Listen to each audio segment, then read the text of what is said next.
Bhagavad Gita, Chapter 1, Observing the Armies on the Battlefield of Kurukshetra.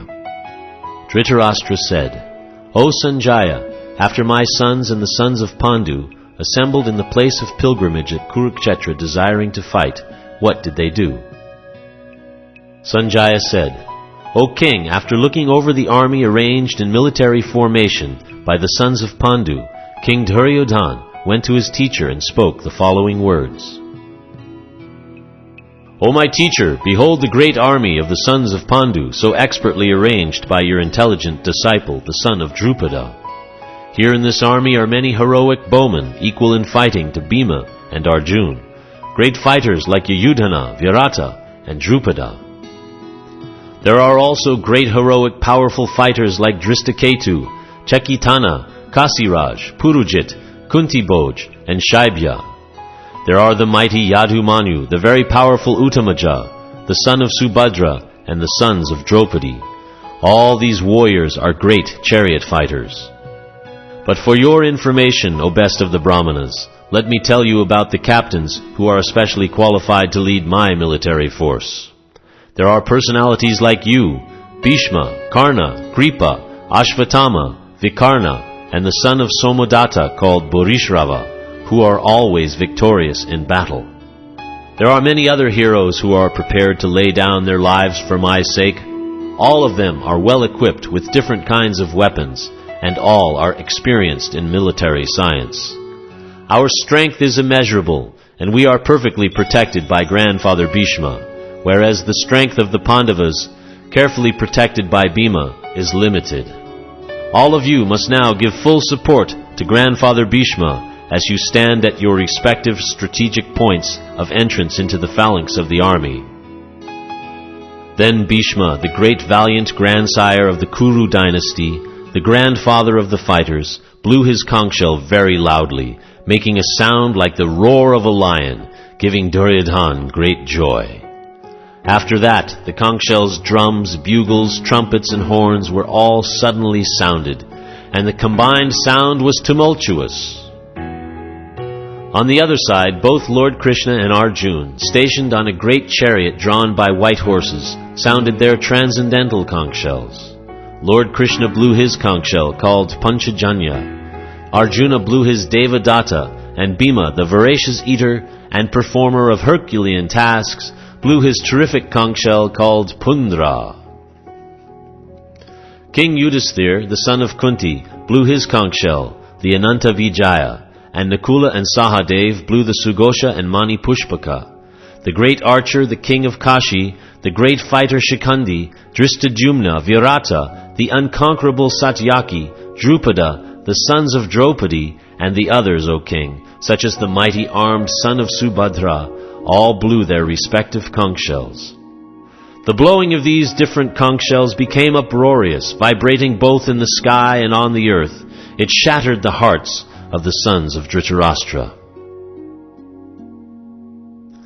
At that time Arjuna, the son of Pandu, seated in the chariot bearing the flag marked with Hanuman, took up his bow and prepared to shoot his arrows.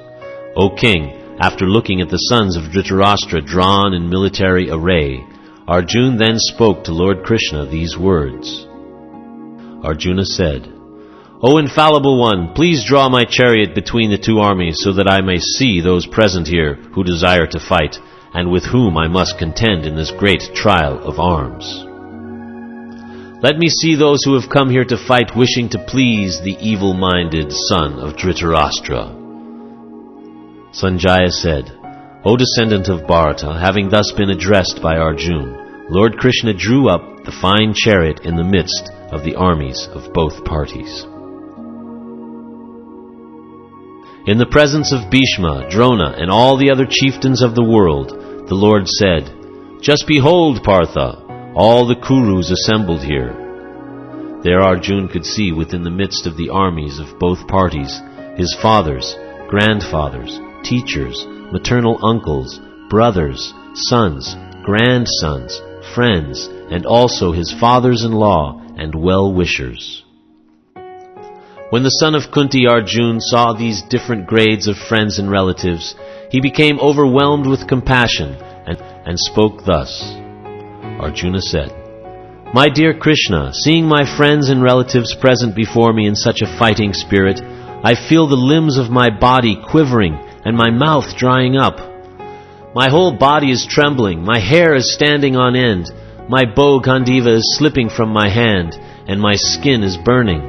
I am now unable to stand here any longer. I am forgetting myself, and my mind is reeling.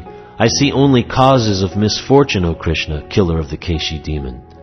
I do not see how any good can come from killing my own kinsman in this battle, nor can I, my dear Krishna, desire any subsequent victory, kingdom, or happiness. O Govinda, of what avail to us are a kingdom, happiness, or even life itself, when all those for whom we may desire them are now arrayed on this battlefield? O Madhusudana, when teachers, fathers, sons, grandfathers, maternal uncles, fathers-in-law, grandsons, brothers-in-law, and other relatives are ready to give up their lives and properties and are standing before me, why should I wish to kill them, even though they might otherwise kill me? O maintainer of all living entities, I am not prepared to fight with them, even in exchange for the 3 worlds, let alone this earth. What pleasure will we derive from killing the sons of Dhritarashtra? Sin will overcome us if we slay such aggressors. Therefore it is not proper for us to kill the sons of Dhritarashtra and our friends.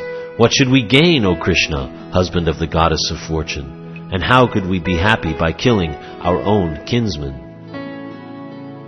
O Janardana, although these men, their hearts overtaken by greed, see no fault in killing one's family or quarreling with friends, why should we, who can see the crime in destroying a family, engage in these acts of sin?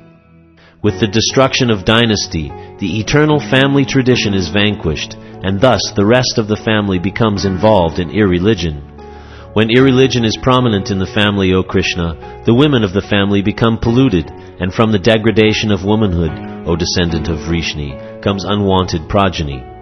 An increase of unwanted population certainly causes hellish life, both for the family and for those who destroy the family tradition. The ancestors of such corrupt families fall down, because the performances for offering them food and water are entirely stopped.